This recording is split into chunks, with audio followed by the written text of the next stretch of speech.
Salutations, everyone. Welcome to another very exciting, this is the most excited I've ever been, actually, since we've been doing the show. Welcome to a very exciting episode of TerrorCrave. As always, we're your hosts. I'm Lee. What's up, Jason? What's going on, Lee? I'm excited too, man. This is a good show. This is a great show. We have a guest, Tim Ahrens, who is an author of some fantastic books. We thought we'd have him on. We'd like to be able to discuss them with him, talk about the dark creatures, and really just dive in and find out more about the author and what he's all about. And just really, these books are pretty exciting and a lot of fantasy horror, and that's kind of right up our alley. And so we're just really excited to find a little bit more about that. Thank you for having me on your program. I definitely enjoy talking to you guys, and I'm very honored to be here. Thank you. I guess jumping right into it, Tim, what inspired you to start writing? Okay, that's a bit of a long story. If you guys got the We got plenty of time. Actually, what inspired me to start writing was friends of mine when I was about 14. I used to DM or dungeon master a game called Dungeons and Dragons, which at the time was massively popular. I think it still is massively popular, and there was my group was about 10 to 12 people strong, so I had to come up with storylines that entertained everybody. And after a while, some of my friends pulled me aside and said, well, you should really start writing some of these down because they're actually really quite good stories, which actually is what got me started writing in the first place, is DMing. And then I turned those stories into handwritten stories in notebooks, which I probably never show anyone because my storytelling was way terrible back then. At least my writing style was, anyway. So why don't you tell us about, Dark Creatures, that's your first one, correct? Walk us through the 3 books you've done. Why don't you talk us about that? And then what they're about also for the audience to kind of really get before we... The first book I wrote was on behalf of a friend of mine who had opened up her own publishing business at the time. So she wanted her first book to publish, and she knew I had a whole ton of short stories I could turn into a book. So what I did was it's called The Salvation of Tanglagel. That's the first book I wrote. That is almost purely fantasy. It's fantasy, how do you put this? Fantasy, mystery, and contemporary, since there's a whole bunch of short stories that you wouldn't think that are connected together, that get connected together by a central storyline. So you have all 12 short stories, and then I wrote a 13th story that pulls them all together at the end of the book. That one was really kind of fun to write because I got to put all my short stories into a book, and I was excited because it was the first time I ever wrote a book and got a book out published, and it was self-publishing, and oh boy, it was really exciting. Yeah. And then, of course, I decided I want to move on to try to keep writing because I enjoyed it. So I wrote Dark Creatures: A Simple Game. That's book 2. The fun thing about Dark Creatures: A Simple Game is it takes some characters from Tanglagel and implants them into the book series. So if you've read The Salvation of Tanglagel, you go, hey, I know that character. Why? I know that. It's kind of like little Easter eggs. Right. That's fun. Dark Creatures: A Simple Game, then I decided to go more towards the horror end of it because I also grew up with horror along with fantasy, and I really do love the horror genre as much as I love the fantasy genre. So I decided to mix them two together, much like a bad baker mixes a bad batch. So this one, whenever I come up with a storyline, I always make it overly complicated to hurt myself. Just kidding. And what happened with this one is it became a 3-layer story. So the first story is about gods in mythos gods that people don't worship anymore, they don't remember anymore, or they just vaguely remember. What happens to those gods? Where do they go? Because if they're eternal, they can't just disappear. If their existences are infinite. So what they do is they got pushed off into a pocket dimension called the Mists of Time and Space by the current ruling deities of the world. So you can't keep an all-powerful deity, even if you've depowered them, in my personal opinion. You can't keep them in a pocket dimension bored because they'll get into all sorts of trouble. Mm-hmm. So what they did was they built themselves an arena. And then they have what is called a simple game of Dark Creatures. But Dark Creatures is a planet in a completely different dimension, which, if you consider so you being horror buffs, all the monsters, nightmares, Twilight Zone episode monsters, anything you can think of that would scare the hell out of you, that's where these creatures reside, is on this planet. and that's where they get pulled from to scare the crud out of you. So what the gods do then is that they set up this chess game with 2 humans. Usually, it's called a simple game. It's a simple game because it only has 2 players. One is evil and one is good. So what they decide is that the gods who are playing off against each other decide who wins and who loses, what the circumstances are for winning, and then they go play these humans, usually to the benefit of their own entertainment. Right. In this case, they decide to step it up a level. So once they choose Doug Pimpkin, which is the evil dude in the simple game, and William J. Donovan, which is the hero in the simple game, they decide that these guys, first of all, they have to accept to be able to play the game. You can't just force a human into playing dark creatures, because that would upset the ruling deities of the world itself, and you can't do that. Right. So what they do is they set up this Pushido, this fake 9-bit game called Dark Creatures. Yep. And then they have both of these guys create characters within that world, Dark Creatures. So Doug and William think they're playing a 9-bit horror game that's being developed. And actually, they're actually moving living beings around in that world. That's pretty wild. Yeah, that's pretty awesome idea. Yeah. So, and this is all book 2 you just described. Is that correct? This is just book 1. Oh, that was book 1. I'm sorry. Okay, but book 2 that you wrote. Book 2 that you wrote that took some of the characters from the first book, if I'm following correctly. Is that right?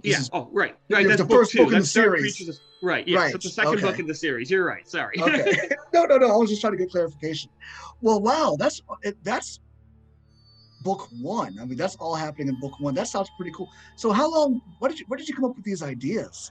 I mean, you know what I mean? How long did that take you? I mean, what inspired you? You said you're a horror fan, just what's all that about?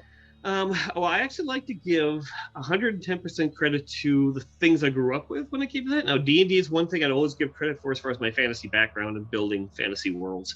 That's what taught me how to build a fantasy world, is Dungeons and Dragons, and how to populate it and such forth.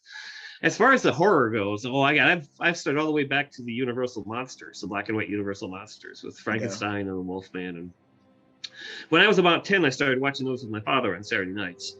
And that's what we did on Saturday nights, to sit down and watch a horror movie. Usually it's a black and white one, or it's a Hammer horror or something like that. Was this one of those creature features that would play in your hometown? Yep. Where are you on the West Coast? Did you grow up? I'm from Madison, Wisconsin. Madison, Wisconsin. Okay. What was that Saturday night creature feature called for you? Do you remember that? Yeah, it was usually it's either Saturday night at the movies. Right. Or it was Letty's Inferno. Okay, hosted by I would imagine. I only asked this because Jason and I bonded a couple of years ago, or reacquainted ourselves and talked about again. We both were watching when we grew up. It was called Creature Feature, and it had and it just had that Count. I can't remember his name. Oh yeah, I think I know what you're talking Count about. Who would come out and he would do and introduce old horror stuff like that. So did you have that horror host? Yes, I did. He is actually. I guess he was. It started out. Laserthrow started out, I guess, as the owner of an appliance store who just wanted to get his commercials on the air, and then his son took it over and actually made it as a bit bigger in Madison and Wisconsin, stuff like that. But he would introduce the story. He'd talk to his minions, the voice in the box and stuff. Such like have little stunts and stuff. It was fun. Yeah, for sure. Okay, so that was what you took that watching those back then. Yes, and that's throughout, and then the Dungeons and Dragons that you were. That started it, and of course, then I was introduced to Rod Serling's Twilight Zone, which I love. Yes. In fact, I own all 156 episodes. Oh, do you really? Oh, yes, I do. now, being that you own them, are you still also there on the 4th of July? I think it's the 4th of July or New Year's Day one on the Sci-Fi Channel where they have the marathon. To do that. Yeah. I used to do that, but what happens is that Sci-Fi cuts the episodes for time constraint. Oh, yeah. So what I do is I just break up my disc set and I watch it that way. Awesome. Did you give any of the other Twilight Zones throughout the years, the one in the 80s that they redid on CBS, or even the most newest one with Well, was that Jordan Peele? Jordan Peele's the newest one. Jordan Peele. Yes, Yeah. that's what I was trying to think. Jordan Peele. But you know, they've each decade has had its own little Twilight Zone. The '80s had one on CBS, followed by the Forrest Whitaker one. Oh I yeah. think in Oh, the I early forgot that one. 2000s. You know, I'm talking about the hosts, and then Jordan Peele. I don't know if you follow those or are a fan of I've those watched a Twilight few of Zones. them. I watched some of the older ones. I watched the movies with Burgess Meredith taking Rod Serling's place as the narrator. That wasn't too bad. My personal problem is that you can never replace Rod Serling as the writer, the narrator. Are you telling me right now that I didn't realize this? Burgess Meredith was the narrator on the Twilight Zone, the movie one? Yeah. The one that came out in the 80s. Yeah. I didn't know that. In the 80s. Oh, yeah. That had John Lithgow. The one with That's the one. That's the one with the one where it opened with the Jewish. I can't remember the racist who gets stuck in a train with a Dachau. Yeah. It was Dan Aykroyd in the car. The hitchhiker. Yeah, that was it. That was Burgess Meredith. Yeah, that was it. He was the narrator, which I found hilarious considering him and Rod Serling were such good friends. Right. Oh, okay. Oh, look at you. All right, nice. I like it.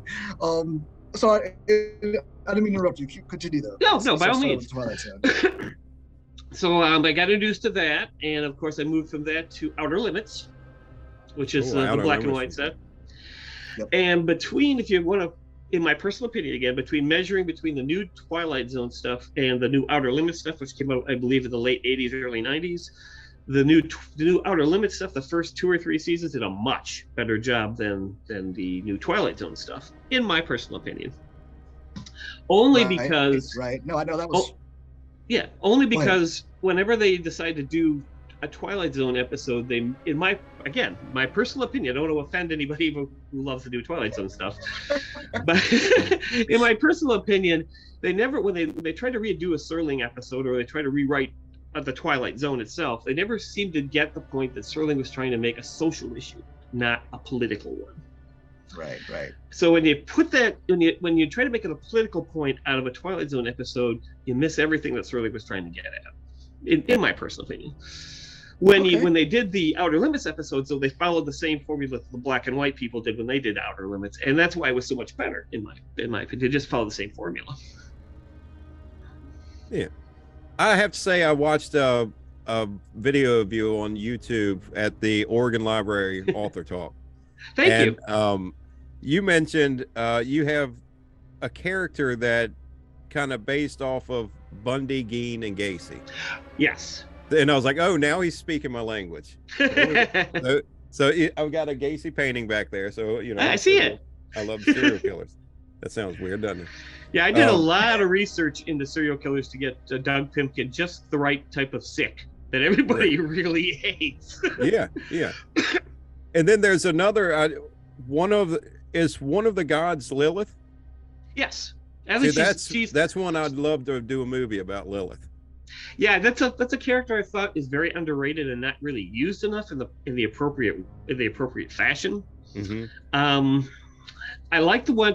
I said, you have to excuse me. I'm really into horror, so I don't have all these little anecdotes. But I really love the way Vampire the Masquerade, the original setup role-playing game, used her. They did a nice job with that. But in a lot of cases, I think I always like to try to make her an independent entity. Rather than someone who's committed to one form of ideology or another, following trends or something like that. Yeah. And in my books, Lilith is actually trying to help William J. Donovan survive, considering Doug Pimpkin has been given abilities he really shouldn't have in this game. So she shows up to try to guide him and protect him a little bit and such like and so forth. And if you read the history of Lilith, you'll find out that she really supposedly can't stand men for reasons of which are pretty obvious if you read the stories. Yeah. It has nothing to do with necessarily feminism. It's just that she likes to be number one. That's in any type of situation. And so I thought it was really fun that she actually gets to like William as things go on. Well, right. That's cool. Well, I guess he broke her then. Adam couldn't do it. No. She's still Lilith. She's still headstrong and everything. She just likes him as a kid brother type sort of situation. Yeah. I think that it's always funny the way that they speak of Lilith, like she wanted equal power as the man, so had to get rid of her. No, I think she just wanted to see my interpretation of the story is the fact that she wanted to stand on equal footing with Adam. That's cool. That's not a problem with me. And the problem is that she was so angry after the argument she had with Adam that she went off and did something there was no turning back from. Right. So I gather from this, what I read of the story, what she ends up doing is making a pact or a deal with a demon, and then doing other things with him, and then goes back to Adam. Well, she can't go back to Adam after that, but she tries. Yep. And then that's how she got cast off in the land of Nan, I do believe it's called. But so I don't see any reason why she couldn't have liked William, because he's got enough courage and everything, and he's just a kid. He's just trying to survive this whole situation that he didn't know he was getting himself into in the first place. And now he's facing the Doug Pick, this horrible evil that he doesn't know how to deal with. And he's the only one who knows about it in the entire town of Milton, which is where this whole situation starts.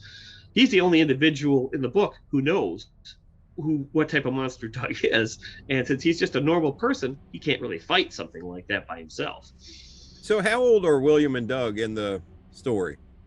Doug is 33, and he starts out in the book, as you can see. I'm hoping you can see the progression. Most of my friends tell me when you read the book, you can. He starts out as a sociopath and slowly moves into psychopath mentally. And then William is about 16 or 17. If you look up William J. Donovan, just as an Easter egg for anyone who's watching the show, you'll find that William J. Donovan is also a World War I hero. Because I like putting little Easter eggs and stuff like that. Yeah, I like doing that too. He saved his whole battalion, I do believe, in World War I. Wow. Now, the character you're talking about that slides from sociopath to psychopath, is that the one you had to do a lot of deep dive into the serial killers? Yes, that was Doug. Yeah, okay. Yeah. I had to make sure I understood how at least as much as anyone can understand, how a serial killer thinks or how his mind might move. What his trophies might be, how he looks at the world. So I decided to give him a little of Bundy's outlook. Doug has a little Bundy's outlook where he believes that it's not him, it's the world. Right. It's the world that's out to get him. It's not him. It's everybody else who's out to get him. Now, go ahead. I didn't mean to interrupt you. Go right ahead. No, so doing like that, what you do with that, living and having to live and breathe that, you know what I mean? How is that being able to function? I mean, you know what I mean? I mean, you're just living with that darkness and having to, with all that research and all of that, is it hard to shake off? Not for me. I actually my everyday 40-hour-a-week job is so utterly different from anything that my writing does. It doesn't take me long, although I do like to play a good video game or two after I write something exceptionally dark, because then you get in this really dark mood and you're just walking around. Yeah. What do you play to get out of that? ESO usually. It's Elder Scrolls Online. Okay. I also got into Baldur's Gate 3, which is the just coming out next August. I think I'm in the preemptive game for that. And then I got a whole ton of PlayStation box PlayStation games down here that I just go through, like Red Dead Redemption or something like that. So they're fun. Yeah, those are fun. Now, what about the character that you sounds like, you know, everybody kind of latched on to, right? And needed more of. Tell us about that. You know, you had written her, she was just going to have that one scene in the bar. Oh, yes. And then everybody was like, Lilica came out of nowhere. That was the tough part about it. All I was going to do is just have Augury Parse, who's a wraith. I might have said that in the Oregon interview. If not, she is a wraith. She's a wraith of a sword that sits on her back. So when you look at, just to get something really quick out of the way, so if you look at Augury, you're not seeing a living individual, you're seeing an illusion. Because the sword is actually floating on its own, but you can't do that in present society because people are going to wonder what the hell's going on. So she developed this persona. So all I have planned on doing with that is having her walk through the village of Toulon, so I can give you an idea of what the village looked like, and then have her walk in to make a setup for the meeting that she's going to run into within the next chapter or so. So when she walked into the tavern, I decided, well, it'd be nice to have a bard playing a song there. So I designed Lilica as just basically a bard, and and if you play D&D or have gone into fantasy, to me, bards are more than just storytellers or singers. They're also spies. They collect information. They're usually pretty much smarter than the average instrumental person standing there playing a lute. So that's the way I designed her. Unfortunately, the three proofreaders I had reading the book when they started, the first question they had after reading that chapter is, "Who's Lilica? Where are we going to hear more about Lily?" Yeah. What? She's just no. No, these two are together. You got to put these two together. So I had to alter my entire storyline to get Lilica in there. Now, does that change a lot? Sorry, Jason. Go well, I was just going to ask, you just mentioned the 3 proofreaders. Why 3 proofreaders? Well, one's a good friend of mine, so it's always nice to have a friend to read one of your work. The other 2 are people I work with. I have no interest in writing at all, so I don't have to worry about them scooping up any ideas that might actually appeal to another writer. And they didn't like fantasy or horror, for that matter. If they like the storyline, then I've actually got something that people might actually like to read. If they don't actually read the stuff, they say, "Hey, yeah, this is pretty interesting." Well, then that's a good indication to me that they're actually that I'm actually might have something there. Yeah, that's actually a really good idea, man. Really good idea. Whereas, if I just gave it to my friend to read, then I risk the fact of he's a friend. Well, yeah, it's pretty good, really. you won't get a solid yes or no answer out of a friend. I have my wife who doesn't really get into horror stuff at all. I have her read some of the scripts that I write. Yeah, it's the best thing I would suggest is to find somebody who wouldn't dislike this genre, but is not into it, the genre to read it. I just have to be careful with her because she edits for a living for where she works, and she'll change some of my lines. I was like, "Oh no, they have to say it that way because they're, maybe they don't know this big fancy word that you're trying to say like I do." Yeah, I ran into that with a simple game because Doug tends to like to swear or use crude language in certain cases because of his mentality. And my editor kept coming up going, "No, I think you should really, downgrade all this language because it's really going to turn some readers off." No, dude, you can't do that because that's who Doug is. You can't just downgrade that language. Yeah. Yeah, that's the one movie that we have, Joe, that we've been working on for, I don't know, a couple of years. That movie is based on a real life serial killer, and he swears a lot. So it's in the movie a lot. The shorts that we do, I try not to put a lot of cussing in that, just because those are just ones that we're putting out YouTube, Facebook, wherever. Yeah. So I try not to put a whole lot with it. But there are certain characters, the way that they talk. I mean, Joe in my movie is a construction worker, so he has to cuss. Yeah, you're not supposed to like Doug. I'm not trying to get you to like a serial killer. You're supposed to dislike him. You're supposed to hate his guts. Yeah. And the funny part, I think you might have heard this in my Oregon talk at too. The funny part is that when I was writing the first book, A Simple Game, and I came up with Doug, and I gave the chapter that he was introduced to my friend at work, she wouldn't talk to me for a week. And I finally came up to her and said, "Well, what's the problem? Are you asking for help?" She thought I was asking for help. I said, no. I did all this dirty research on serial killers and stuff. I just put that. Oh, God, I thought you were asking for help. I couldn't even look at you for a while. I was scared you were.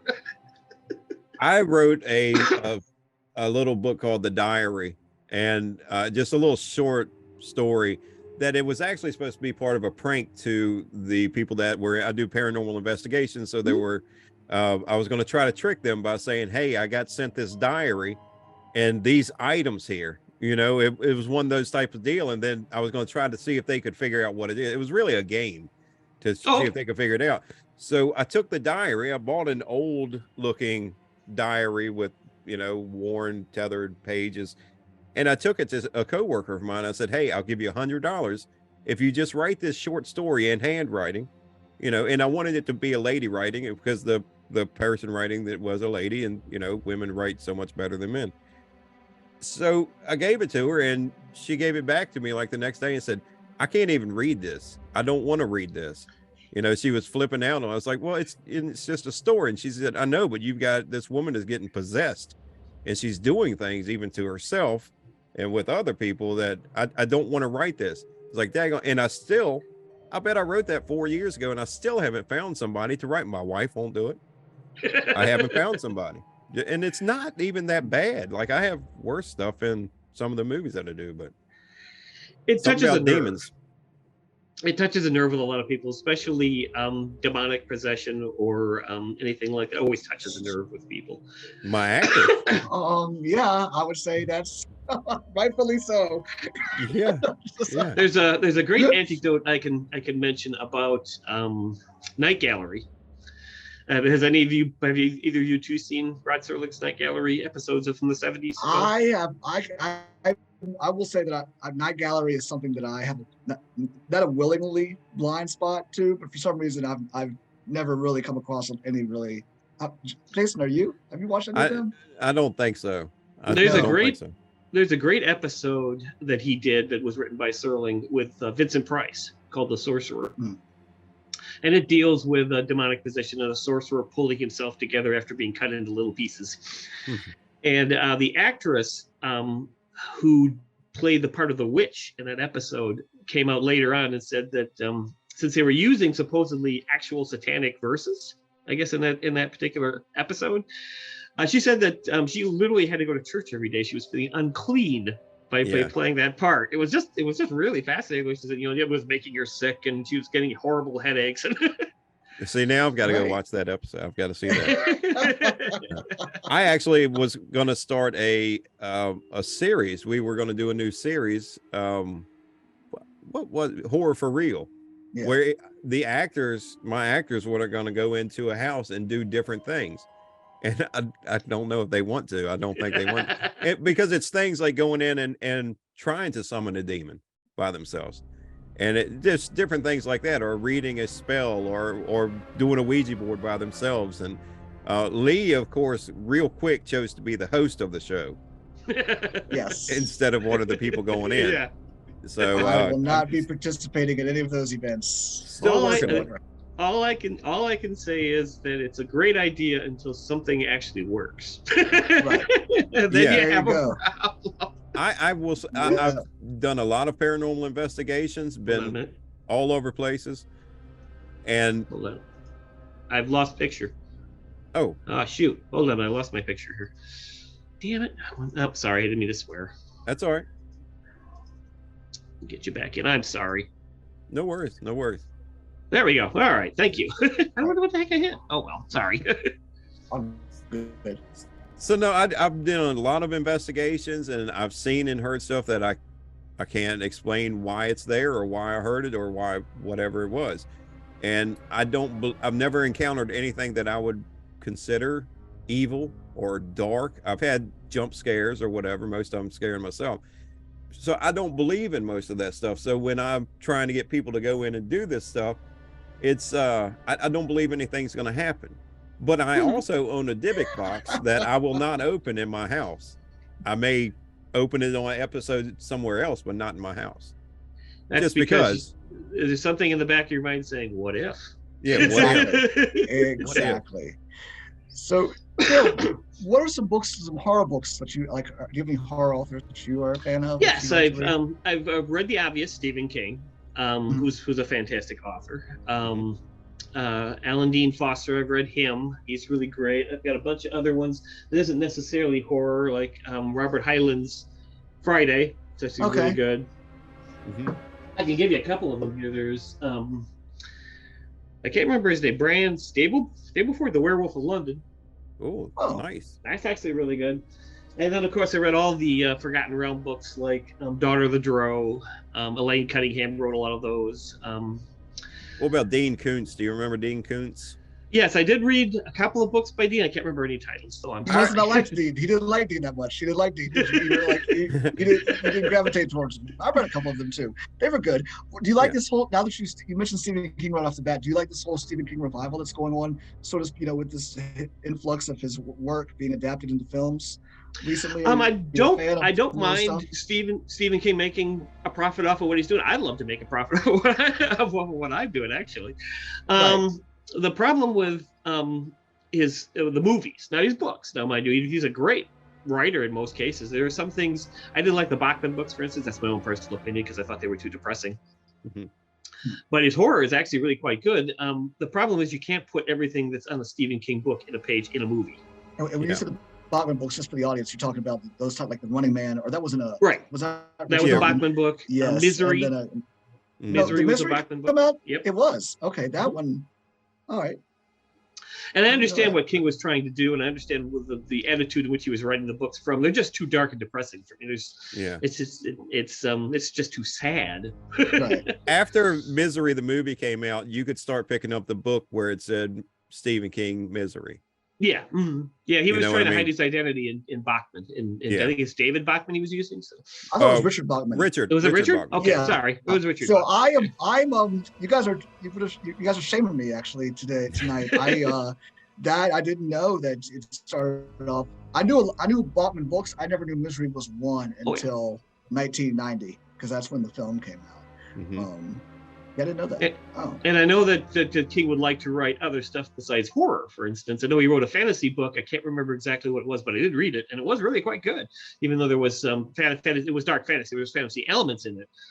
But last time I read about anything, which was back in the 90s, so he might have changed his attitude. I don't know, but his agent was fiercely trying to stop him from moving genres because that's where the money was horror with him. So he was trying to, he couldn't break out of that particular square.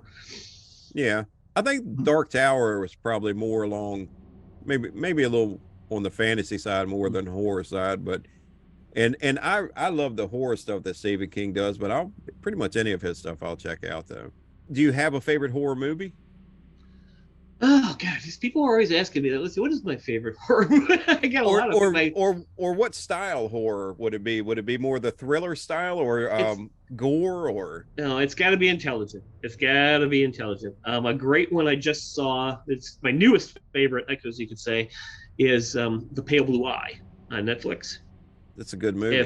If anyone hasn't seen it, I would recommend you go see it. Yeah. It's not only are the props and the time period done beautifully, the acting's fantastic, and the storyline. Yep, and the storyline will grab you and it'll just pull you right into it. Well, if you make a movie and Edgar Allan Poe is one of your characters, right there, you got a hit. Yeah, that's true. It's pretty awesome. And of course, I always love the old stuff. I love the old Hammer movies. Dracula has risen from the grave, and there's a bunch of other ones out there like Salt, which isn't necessarily a horror movie, but it's a great movie. I got a whole big collection behind me, along with my huge anime fixation, of which I have 600 discs of. 600 discs? Discs. Oh, nice. 600 discs. Nice. So what your anime? So you anime inspired you in some way too, right? Yeah. Mm-hmm. Yeah. I guess I could say dark fantasy gave me the itch to write dark fantasy probably when I first started watching Lotus War. Which is a very old anime, but it's really great. Okay, so that's one, and then was one, if I'm not mistaken, Hellcat? Hellgirl. Oh, girl. Okay, sorry. Yeah, Hellgirl is actually really interesting. If you're not familiar with the situation, and also you'll also see that type of setup kind of invading my Grand Game book series. But Hellgirl is actually a extraterrestrial entity. She's not a demon or anything like that. She's more of a spirit of retribution. And what she does is she takes care of grudges or things you can't take care of yourself for you by killing the individual that you want to get vengeance against. The problem is you have to send your soul to hell to do that. Not, of course, right away. Only after you die. Right. And the way you contact her is you go on, we'll say, since it's a modern story now, originally I guess they started it in the mangas, you mailed her a letter and she would get the letter. I guess when they went modern, now you contact a website at midnight and then you tell her what your grudge is, and then she'll show up and make sure that you want her to take care of the grudge for you. And if you absolutely accept that, well, then you accept your deal, and then she'll send that soul to hell, and then, of course, your soul's condemned to hell after you die. It's a really interesting show, though. Yeah. So what do you think your next step's going to be, my friend? I mean, you've got the 3 books out there now. Will that story continue? Are you going well, right now, the new one I've got coming up will hopefully be done writing it by the end of 2023. and that'll be Dark Creatures: Worlds Unending. Mhm. And in that particular book, I had planned on ending this storyline with these characters. With this book, with the Worlds Unending, I might end up writing another one, considering the way the story is moving along. But we'll have to wait and see. But if I end up ending the Dark Creatures storyline with William and Doug and whoever else has now gotten involved, because the Grand Game adds 4 more people to the mix, 3 more Right. people to the mix. What I'll probably do is I'm still going to keep the Dark Creatures brand going. I'm just going to use different characters and different a different setup in a different situation. So the new one actually is more of an Oriental story. It starts in a fantasy world, and it might actually end up in the real world. So, Yeah, I was going to ask you, does it ever cross over into reality? Well, what we call reality. The ones I'm currently writing right now go from the real world to a fantasy world. Okay. So with the new book, with the book after these characters are finished, that I decided to write, the Oriental one will probably start in a fantasy world and then move into the real world. So which if somebody really wanted interesting. if someone were to contact you and they wanted to put this into film, how would you react? Is that something that you would have to have control, or at least partial control of characters? Or because we were talking about like Stephen King, how a lot of his things just get left out, and I'm sure that it drives him crazy. Oh, yeah. I can only imagine if you have certain characters and they're like, well, we don't have time for this, so we'll just skip ahead. And well, I do know one person. I don't know them personally. I know someone, a person through a friend of a friend, mind you, who wrote a book series who got picked up by Netflix, and that she wrote she gave away the entire movie or TV rights to Netflix, and then when Netflix got a hold of it, they changed ethnicity, they changed all sorts of stuff like that to make everything smoother for them. Yeah. Personally, as far as my books go, at least as far as dark fantasy goes, I try to write Dark Creatures, A Simple Game, and The Grand Game. I try to write them without ethnicity in mind. So if people want to make a movie out, you can use whatever ethnicity you want with the characters. That doesn't bug me so much. It's the it's the psyche. It's the character I've built that I'd like to try to keep the integrity of. Okay. I'd rather not run into a situation that the guy. I don't know if you guys have played many video games, but there's one out there in the '80s called DOA. It's a fighting game. Yeah, I know it. I know it exactly. Good. Well, the original designer in Japan sold the rights to make a movie from that game. And then when he found out what they were doing with the characters, he started screaming bloody murder because, unfortunately, he can't do anything else because he sold all the rights to it. So they dumped a whole crud load of money back in his lap, and all of a sudden, no, it's fine. There's nothing wrong with the movie at all. I would like to try to help, at least if not help, at least be consulted on character design. If someone wants to adapt my work into a movie, though, especially an animated movie or something you can play around with a lot with, I wouldn't have a problem with any of that. As long as it doesn't as long as they don't try to push an agenda. I really hate agendas. Yeah. Right. What was the name of the movie or the show that your friend got picked up? I really wish I could tell you. It hasn't come out on Netflix right now, and I can't remember what she said it was. It was about 4 boys down south who grew up together. It's a contemporary story. I just can't remember the title of it. I'm sorry. No worries. Hey, speaking of fantasy, we talked about Stephen King. He was trying to switch genres. His son, Joe Hill, writes Lock and Key. He wrote the graphic novel. I know you said, were you a fan of comics? Two things, actually. Did you enjoy Lock and Key? Did you think that was good? And are you a fan of comics? Yeah, I enjoyed Lock and Key. That was actually really a fun idea too. It reminded me a lot of 21. Yeah, I'm sorry. I have a lot of references I go back to. I'm old, but anyway, that's a TV show that came out. I think it was in the late '80s, early '90s, about a hotel room that was mystically connected to the universe. And now, if you got an item from that hotel room, like the key to the door of that hotel room will unlock any lock in the world, or everything had a spectral point to it. So I thought Lock and Key was really kind of fun. And I vaguely remember 21. After you said What? that, I didn't vaguely remember that. How are you guys out referencing me tonight? 'Cause I don't. Listen, I'm not accustomed to this. I don't. Only 21 I know of is that Kevin Spacey movie where they were playing poker or blackjack. Oh, I'm no. like, listen, I'm not accustomed to being out pop culture.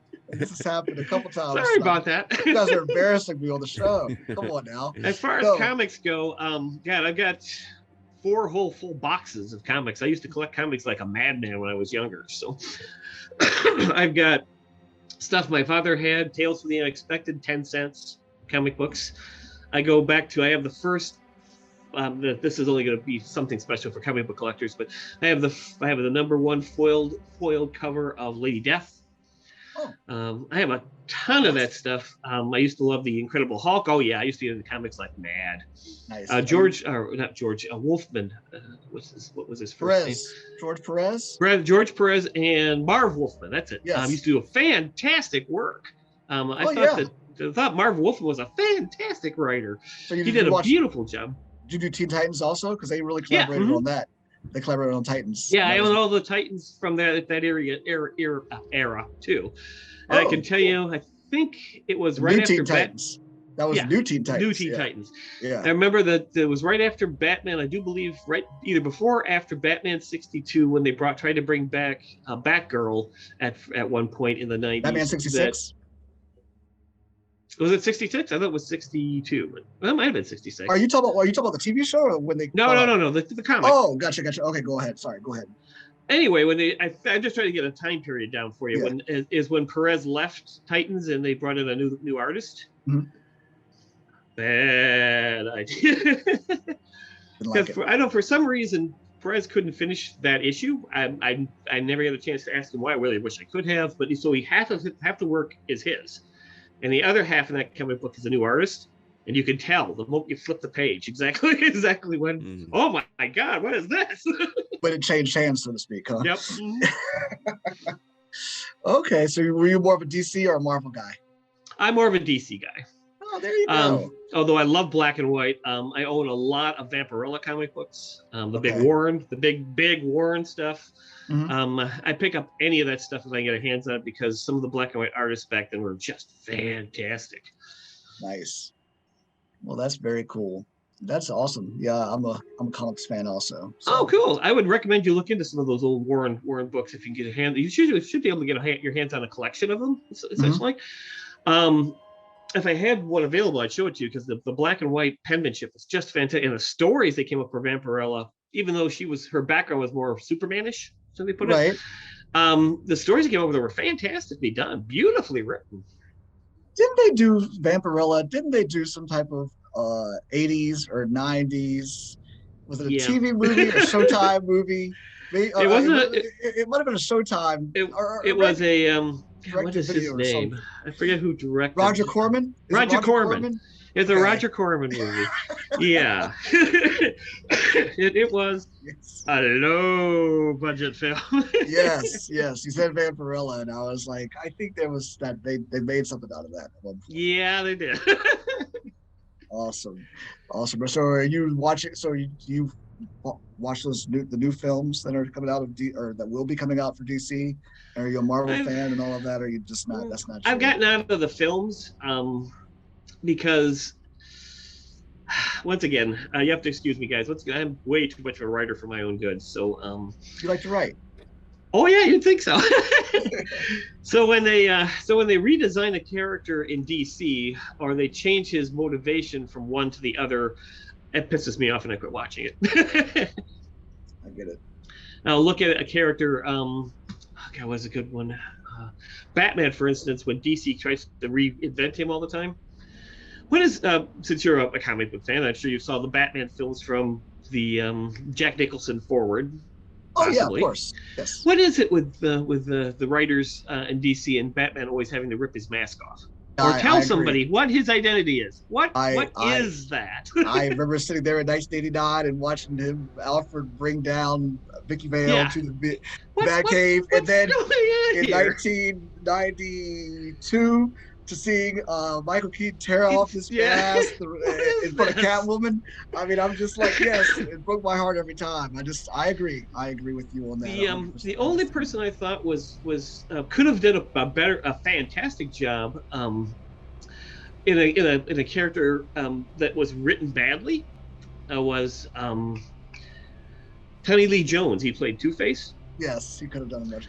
Okay, the whole in my personal opinion, mind you, the whole 2/3 of that movie was written terribly for Two-Face. Two-Face was doing stuff he would never have done in the comic books. But the last 15 minutes when he was talking to Bruce Wayne, that was Tommy Lee Jones shining. He could really play Two-Face if he wanted to. He did a beautiful job with that. So I kind of wish, that's what bugs me about that sort of thing. I'm a character person. No, I'm with you. I didn't like those last. I mean, even though I liked them because they were out, but I couldn't really. I was lying to myself just because it was Batman on the big screen. Those last two films, Batman Forever and Batman and Robin, were just not. You know what I mean? They were horrible. They literally killed the franchise for 7 years or whatever it was. Before I know they were playing with Jim Carrey's ability for comedy and stuff like that, but that was not the Joker. Or the Joker. That's not the Riddler. That was definitely not the Riddler. Not at all. Not at all, man. Nope. So did we mention, I hope we did earlier, and when we very first started, the Bram Stoker Award. Did you tell us a little bit about that, please, before we go? Because that's pretty exciting. It's a coveted award. It's given out to horror writers that are of the creme de la creme. It's open to anybody, which is what I really like. You don't have to be a member of a society or anything like that. You can look it up online. It's the Bram Stoker Award. It gives you the ability to put the award sticker award on your books you're selling and stuff like that, and then they'll give you an acknowledgement that they've acknowledged that your horror is up to their standards. I would just really love to earn it. That's all. Sure. That'd be great. Of course. I guess I was just saying, when will you know when you get the probably not until after September of this year. Okay, got it. But I plan on trying to attend not live but online the StokerCon, which comes up in May, I think. That allows you to talk to a lot of other writers and agents and stuff like that. I plan on trying to, depending on what my work schedule is, because I'm in retail and my schedule goes up and it goes down. Got it. So I did have somebody ask me how I find time to write with a schedule like that. And the easiest way to answer that is that you have to write like you were going to the gym.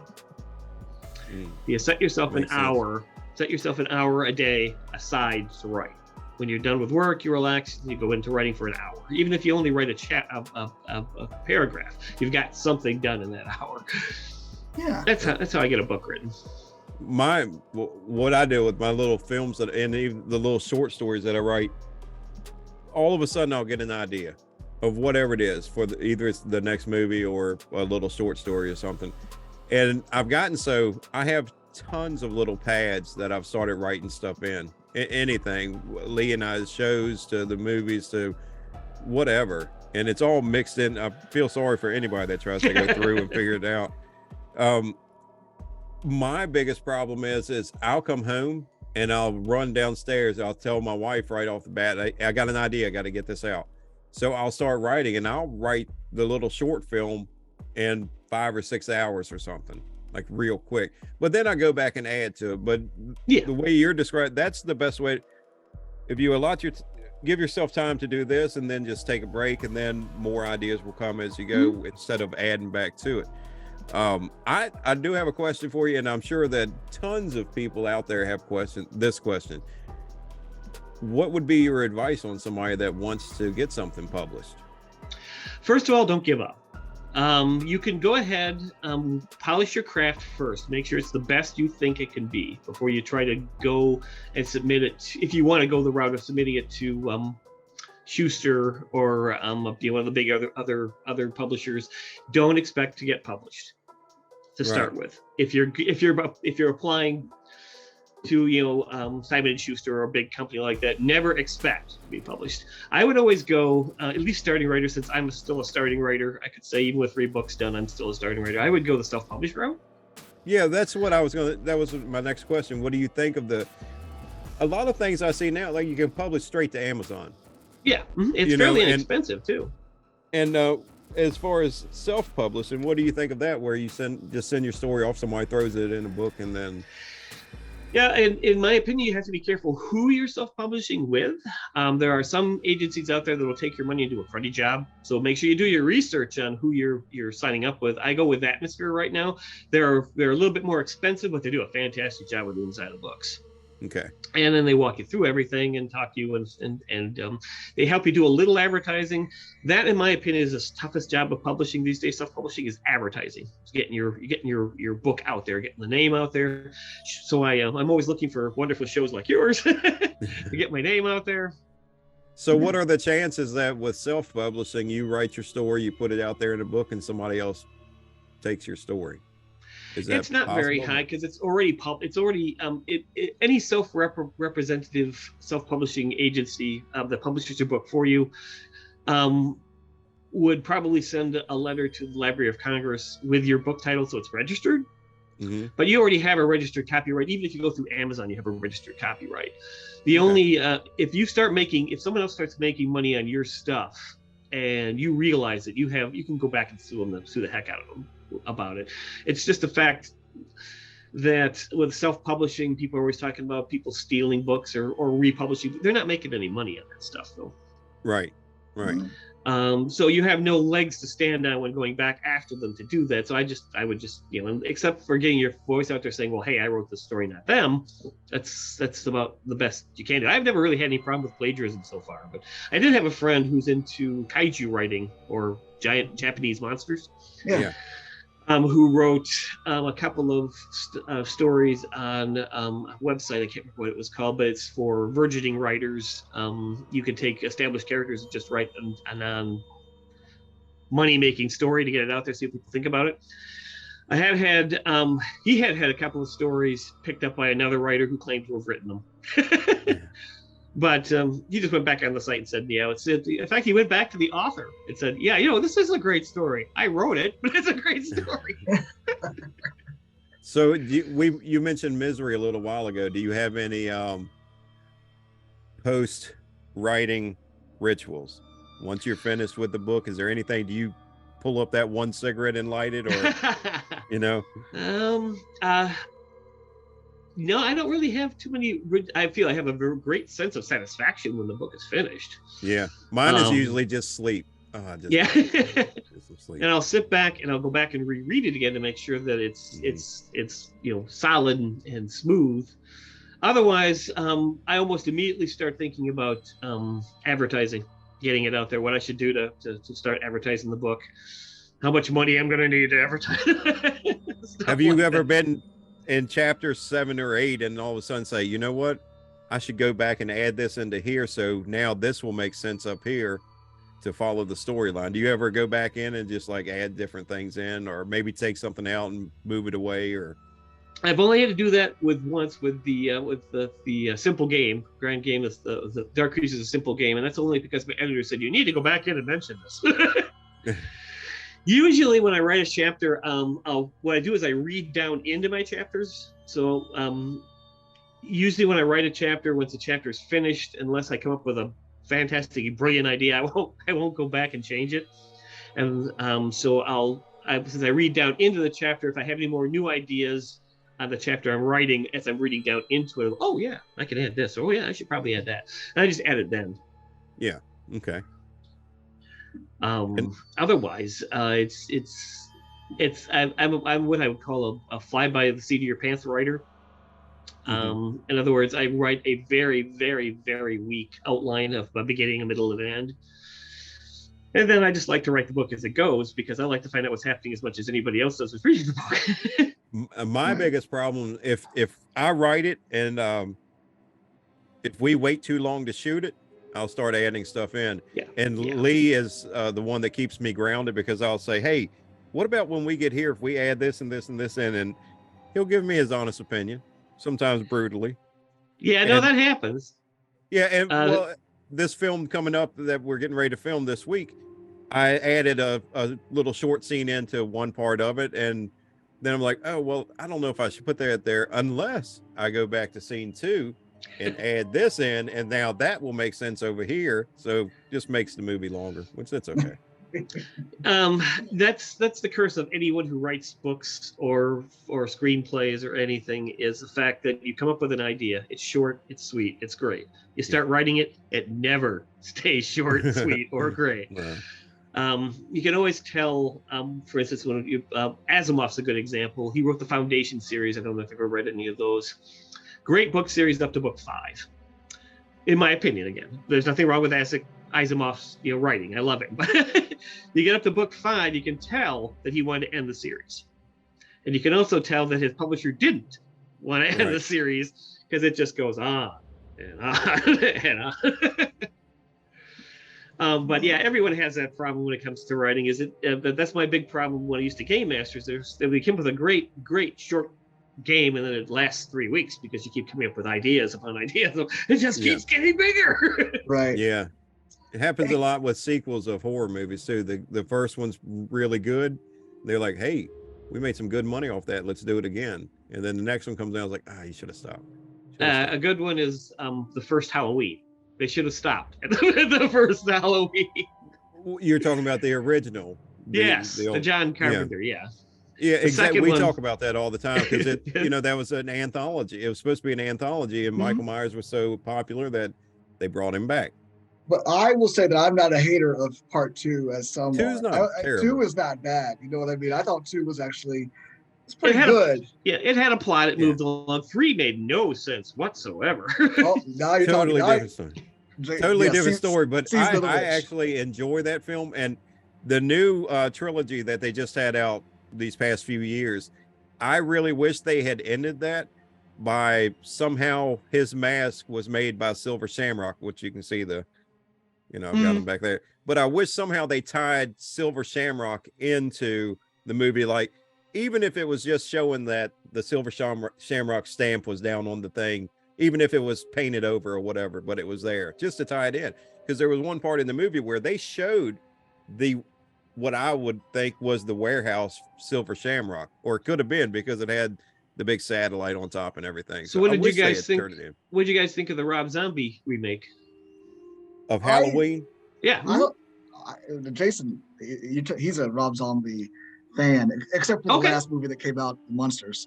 But I'm not even going to talk about that. See? I liked Rob Zombie's Halloween. I thought it was good. I didn't think it was terrible, or I'm not one of the haters that No, I enjoyed the movie myself. The problem is I have several friends, especially one who was big into the original Halloween, John Carpenter. When he saw Rob Zombie's Halloween, he was really upset that they didn't demystified Michael Myers. They made him more human. I guess the reason that I liked it so much is the more realistic a horror movie is, the more I like it. And even if it has demons, as long as it's realistic. Real demon. A real demon. That's right. Yeah, as long as it's a real demon. As long as someone's losing their flesh somewhere. I like that they showed more of young Michael Myers. I like how they made him so big, which made it more believable that he could, escape 3-4 prison guards, or guards, I should say, and just wreak havoc. Just his strength alone could, whereas before, the original Michael Myers, especially when you get into the crazy ones like Michael Myers Returns or all those Curse of Michael Myers, all that crazy stuff, where he's really just maybe like a 6 foot tall skinny guy. Yeah. When he's grabbing somebody and putting them up against, raising them up, it's like, no. But Rob Zombie's Michael Myers, which, don't get me wrong, let's not even talk about part 2 of that. Okay. I haven't seen part 2, so. Oh, you never even gave it a shot? No, I haven't had a chance to, believe it or not. No, we're talking about the Rob Zombies part 2. Right, I haven't had a chance to actually see part 2. Oh, okay. Yeah, so don't worry about it, because you got white horses and whatever. Oh, okay. It just wasn't great. Just from the movies, real quick. Being a D&D fan, what do you think about the new? Oh, I can't wait for the new movie to come out. So, okay, you think that we'll honor it? You know what I mean? I've seen the commercials up as far as they've released it, and so far right now it looks like they're using the DM, DM tell a story type system. Right. which really excites me. It really does look like it's going to be fun. Plus, they had a little comedy here. They didn't do what they did with the other. Well, see, the best movie I think was the last one they ever came out with. Was supposed to be the last one. Wasn't? Yeah, I think somewhere around there. Yeah, I remember when it was so funny. When that movie was being made, there was actually articles written about which fantasy movie is going to do better, Dungeons and Dragons or Lord of the Rings. Oh, you God. know what I mean? No, I remember there being like discussions about that. You know what I mean? Which movie, and to fathom that was even being discussed, because that movie came and went so quickly. And it deserved to come and go so quickly. And so I'm not a Dungeons and Dragons guy. I never played it. I mean, I'm looking forward to seeing this new movie. I can tell you that because it looks fantastic. It looks great. Yeah, they did. And I like the way the tone of it. I like the tone of it. You get my point then. Yeah, I totally do. But I guess that movie didn't do it justice at all, right? It didn't follow. Oh, it was terrible. It didn't follow Every time they've tried to do a Dungeons and Dragons movie, they've tried to write their own stories and put their own humor into it. Right. They didn't follow a formula like Gygax wrote that game, so you could follow a storytelling formula. Yeah. But they don't follow that at all. For instance, in one particular movie they did for Dungeons and Dragons, they decided it would be comedic to have the thief wear a floppy hat with brims up. It was just terrible. They're not taking the subject seriously at all. And then when they did try to take it seriously, people already had a perception it was so stupid that they couldn't get serious with it anymore. So did you watch? I'm sorry. Go ahead, Lee. Well, I just want to finish the Dungeons and Dragons thing real quick, and then we'll move on. I had to ask, and I hope I'm not taking your question, Jason. No. So, did you watch the old Dungeons and Dragons cartoon back in the day? Mm-hmm. Yeah, I did. And so, do you know that they're going to have those characters show up in? No, that I didn't know. Yes. No, I didn't know that. Yes. Now, I'm schooling you some pop culture information right now. No, that I didn't know. Because right now it's Tim 2, Lee 0. But I No, but so those characters are going to show up in the Dungeons and Dragons movie. Oh, cool! No, I didn't know that at all. Like they're going to be a competing group against them. Oh, I see. The only problem I had with it, and the thing, and when I saw it as a kid, it was fantastic. I loved it. Yeah, I like it too. As an adult, the only problem I had with a comic book is the 10-year-old being a barbarian. That's my only problem. But you have to get the diet, the what's it called, the type of people you want to see the show in. You got to get that in there. So I can't think what the word is right now, but. So no, what I was going to ask is, did you play Last of Us video game? Yes, I did. Are you watching the series now? No, I'm not. So I didn't play the video game, and which Lee and I don't think, have we talked about this on one of the shows yet? Did we talk about the first episode or? I don't know if we have yet, Jason. I didn't play the game either, but my son did, and so he and I watched it together. Yeah, it's a very intense game. That's Gabe and Tyler both played the game, my twins, and Tyler has not watched, well, Gabe hasn't either, the show, but he's heard little things about it, and I'm enjoying the series. Tyler is mad because of some of the storyline, different things that he's heard here or there, and he was, I'm listening to him tell a little bit about the game, and he's like, well, did they do this and this and this and this? And I was like, no, man, that didn't happen at all. He's like, see? I was like, well, you should really watch it, because I didn't play the game. So, but I can tell you, after I know the game, I remember them playing it. I remember seeing some of it, not a lot. I knew kind of what the storyline was, but after watching the series now, I may go back and play it. Yeah, did they love the game? Did they fall in love with the loved game? It. Yeah, that's the problem. That's why I won't watch the show, because I fell in love with the game, and I know that the moment that I start watching the show, I'm going to rip it to shreds. Well, I told him, I said, if you think that The Walking Dead went off script between the comics and the series, I said, you're not going to like this at all. Just from what he's telling me, I'm like, no, that didn't happen. That didn't happen. That didn't happen. So, go ahead. Oh, all right. Otherwise, talking about The Walking Dead. Actually, I only got through 2 episodes of that. People love that show, and I just was bored. Really? Sorry. I didn't read the comics. I've seen some of the comics. I don't know if I have any of the comics actually, but when that series first came out, I started watching it because I loved horror, And I said, oh, good, a zombie movie or a zombie show. So I started watching it, and I enjoyed it, and it ran a good life. It kind of got it away from, I knew what happened in the comics, social media. You can't go, there's nothing. Any new movies that are coming out that I want to watch, I'll stay away. Like as soon as if it comes out tonight and I'm going to see it tomorrow, no way I'd watch. I'm not going to look at any social media because it's spoiled. Lee and I spoil stuff all the time. Yeah, it gets that way sometimes. Yeah. Well, where can someone get your book or find your books? Okay, so you can find my book. I guess you can order it through the library system. Since it's in the Oregon Library, you can order it through the library system. They only have one copy of each, though, so you better fight for it. You can go to Amazon.com and look me up by Tim Ahrens or The Grand Game. All three of my books are on Amazon. They're also in Barnes & Noble. As far as online, I did get the Salvation of Tangle Gallon hardcover on in a Barnes & Noble shop store, nice. Which I was really proud of. Yeah, oh man, nice. Yeah, that is awesome.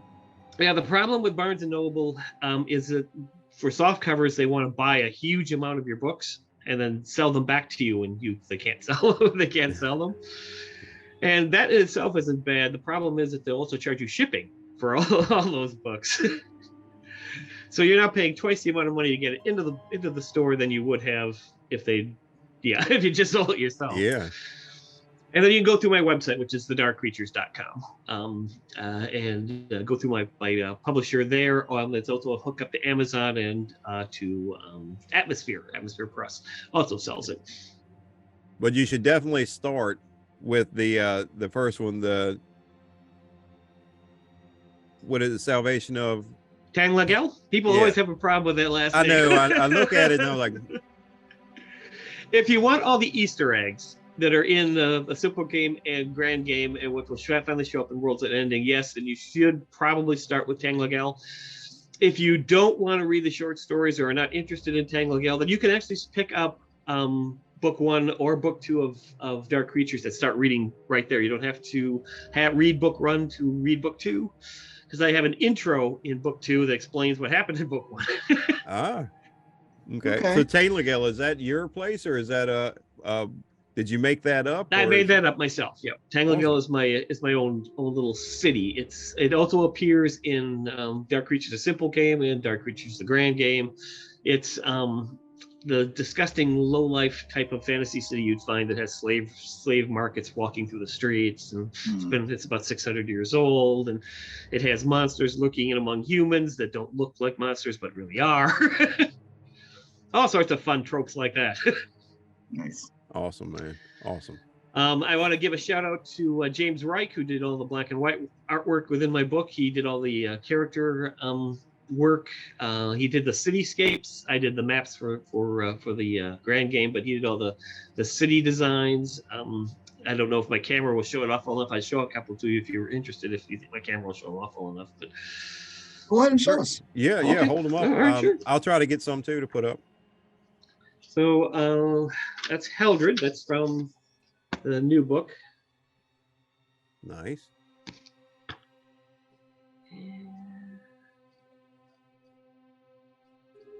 We got Masterson. He's my Lich. Okay. Oh yeah. Beautiful.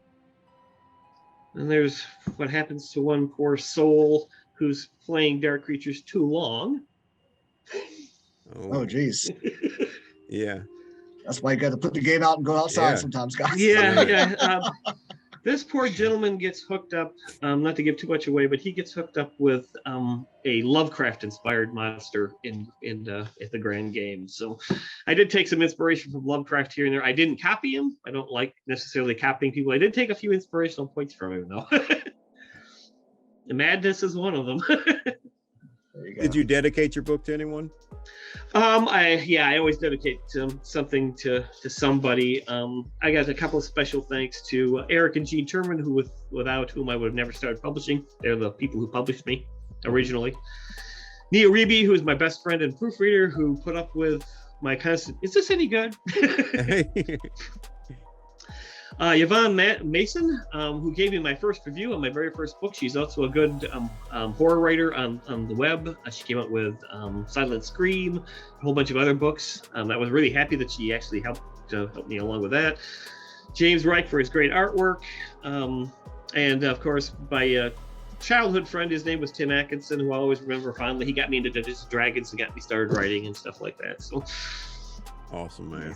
Awesome. To show you a couple other pages from the first book here from James. Oh, yeah, James did a lot of work with artwork here. There's Toulon, the Village of Toulon from the first book. Okay. Oh yeah. I'm trying to get him work too because he's such a great artist. Yeah. There's Tang Legel. He did a full 2 pages on that one. Wow. Oh yeah. Does he have a website or something you could? No, not right now. If someone wants to get in contact with James, I really tell him to get in contact with me through my website, and I'll send it to him. There's Lilica and Augury. Okay. That's pretty awesome. Very good. Yeah, this is all just black and white ink work. There's Lilica and her other 4. Oh yeah. Wow. Yeah, he does a great job with the artwork. I keep trying to promote his work is all I'm trying to do. It's crazy to see something like that and say, damn, she's sexy. Yeah, she's a succubus. She's I don't know if supposed that's to be good sexy. for yeah. Yeah, and the problem with Lilica is that she's torn between 2 worlds. I can tell people this since I wanted to read the book anyway. So when you meet Lilica the first time, she looks like a bard, just a normal individual bard. What she actually is half succubus. So when somebody kills her, she transforms into a succubus, and then in order to transform back into a human, she has to eat their heart.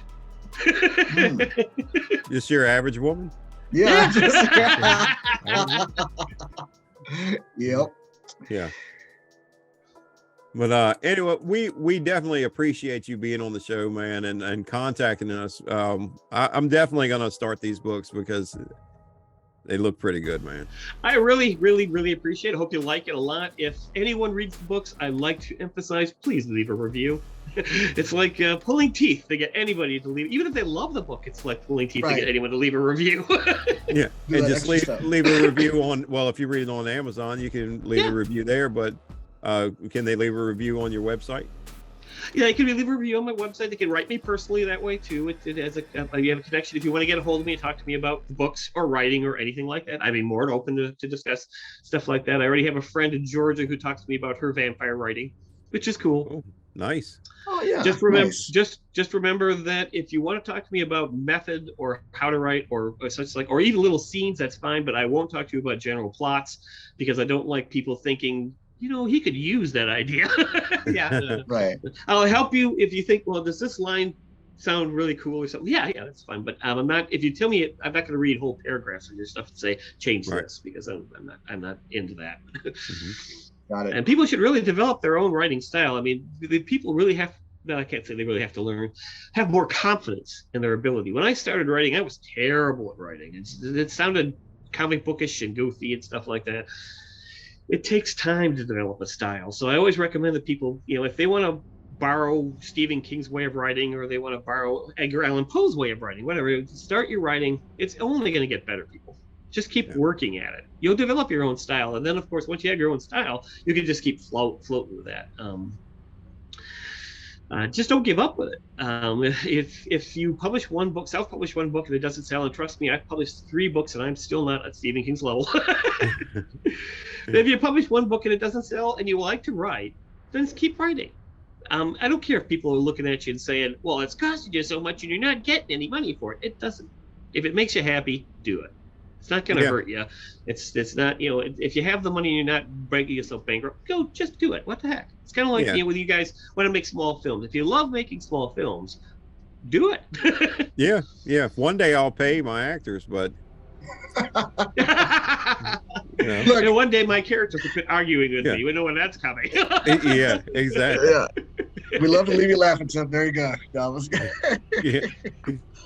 Oh my gosh, no. Well, yeah, man, like Jason said, we really appreciate you joining us. Thank you very much for yourself watching the show and being a fan, you know, and agreeing to come on. So thank you very much for that. I love it. Thank you very much for all the entertainment and fun. It's a blast. Thanks, man. Yes. Well, all right, guys. Listen, please go out and check out Tim's books. Check them out. Where are they sold again? You said Amazon. Amazon, Barnes and Noble. or my website, or wherever decent books are actually sold. There you go, guys. We know where to get it. Tim, thank you very much, my friend. Jason, pleasure as always. Yes, sir. Guys, don't forget to hit the like button, subscribe button, share with your friends, tell your friends all about us. Leave some comments. Tell Tim how fantastic he was on the show today. Okay. Are you guys interested in kaiju or Japanese monsters or anything like that? Because I do have another author who might be interested in being on your program if you're interested in interviewing the subject. Yeah, Oh, tell definitely. them tell them to contact me. Sure, definitely. Okay. I've watched a Godzilla movie or two. He's so, I don't think he's a that's nut the when it same. comes to that. He could probably a kaiju. That is a kaiju. Yeah. That's I guess so. That's Yeah. exactly what Yeah. it is. All right. Come on, Jason. Well, Jason's trying Mothra. to get me. I like Mothra. How Yeah, about that? Well, all right. I mean, I was going to say, because what is it? Oh my gosh, why can't I think of that? Pacific Rim. I mean, there's lots of other Pacific kaiju. Rim, Yeah. What is the animated one? Titans. Oh, Titans. Oh It's gosh. Attack You know what I'm on talking Titan? about? Are you talking about Attack on Titan? Yes, Attack on Titan. Yes, that's exactly what I'm referring to. See, I know a little thing about a kaiju or two. No, I'll let you no know. but yeah, by all means. I just thought you might be interested in it, and I'm always trying to advertise his work too, because kaiju's a smaller market than the one I'm shooting for and fighting in, but we're all just little voices in the wind going, "We're here." There we go. Hey, a quick question for you. Do you remember Tranzor Z? Oh no, I don't. I'm sorry. Oh, I got you. All right, I got you, Tim. I got one before we left. You've been smacking me around all night with your pop culture. No, I was hoping you were going to realize that. I was going to make a little joke about him in the kaiju because he fought kaiju. Oh, okay. Anyway, all right, cool. All right, but Yeah, listen, if you want to Chase talk, again. you want Oh, to go talk ahead. fantasy and horror anytime. I can sit for hours to talk fantasy and horror. I go all the way back to Hammer Horror, Hammer House of Horror. I can talk that stuff. Hey, man, there we go. You're speaking our language. You're speaking our language. Yeah, man. All right, cool. Well, thanks again, my friend. Jason, pleasure as always. Guys, talk to you later.